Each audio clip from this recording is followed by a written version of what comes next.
The Ring of Riches. After the 2nd year, the soul came down to the sea and called the young fisherman. He came out of the sea and said, "Why do you call me?" The soul answered, "Come nearer. I want to speak to you, because I saw marvelous things." So he came nearer and sat in the water and listened. The soul said to him, "When I left you, I went towards the south and travelled. Everything precious comes from the south. I travelled 6 days to the city of Ashter. I saw the city on the morning of the 7th day. The city is like a bazaar.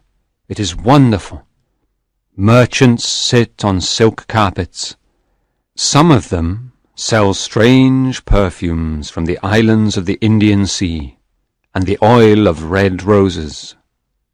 Other merchants sell fantastic jewelry with tiger claws in gold and leopard claws in gold also.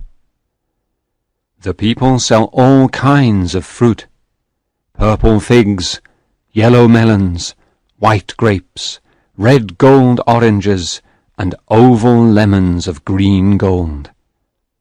I saw an elephant. It stopped and began eating the oranges, and the people laughed. You cannot imagine how strange these people are. When they are happy, they buy a bird in a cage. Then they release the bird because they want to be happier. When they are sad, they hit their bodies with thorns because they want to be sadder.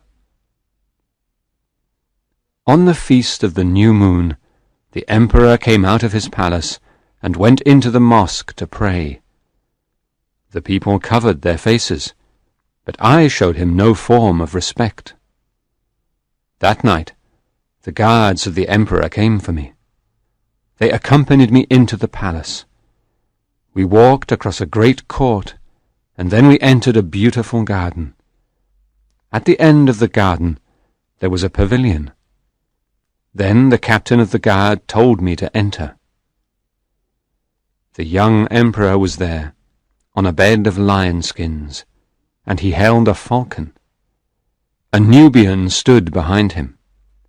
A large scimitar of steel was on a table next to the bed.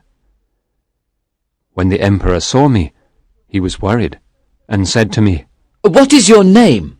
Don't you know that I am emperor of this city?" I did not answer him. He indicated the scimitar, and the Nubian took it and hit me with great violence. It did not hurt me. The Nubian was terrified and went away. The emperor tried to kill me with a lance, but he didn't hurt me.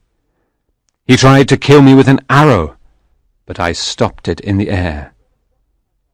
Then the emperor said to me, "Why can't I hurt you? Are you a prophet, or the son of a prophet? Please leave my city tonight. You are here now, and I am not its lord." I answered him, "Give me half of your treasure, then I will go away." So he took my hand and accompanied me to a large room. He touched one of the walls and it opened. Then we walked down a corridor. He said a magic word, and a granite door opened. The emperor covered his eyes with his hands to protect them from the light of the jewels there. It was really marvelous inside. There were huge tortoise shells full of pearls and many other wonderful jewels. Then the emperor said to me, "This is my house of treasure, and half of it is yours. But you must go tonight. My father the sun must not see this. I cannot kill a man in the city." I answered him, "The gold and all the precious jewels are yours. I only want your little ring." The emperor frowned. "It is only a ring of lead. he cried. and it has no value. Take your half of the treasure and go away from my city. No, I answered. I know that it is really the ring of riches. The emperor trembled and said, Take all the treasure and go from my city. You can also have my half of the treasure. Then I did something strange, but it is not important. What is important is that I put the ring of riches in a cave. You can arrive there in one day. The owner of this ring is richer than all the kings of the world. But the young fisherman laughed. Love is better than riches, He cried. and the little mermaid loves me. No, nothing is better than riches. Said the soul. Love is better. Answered the young fisherman. He went back to the sea, and the soul walked away and cried.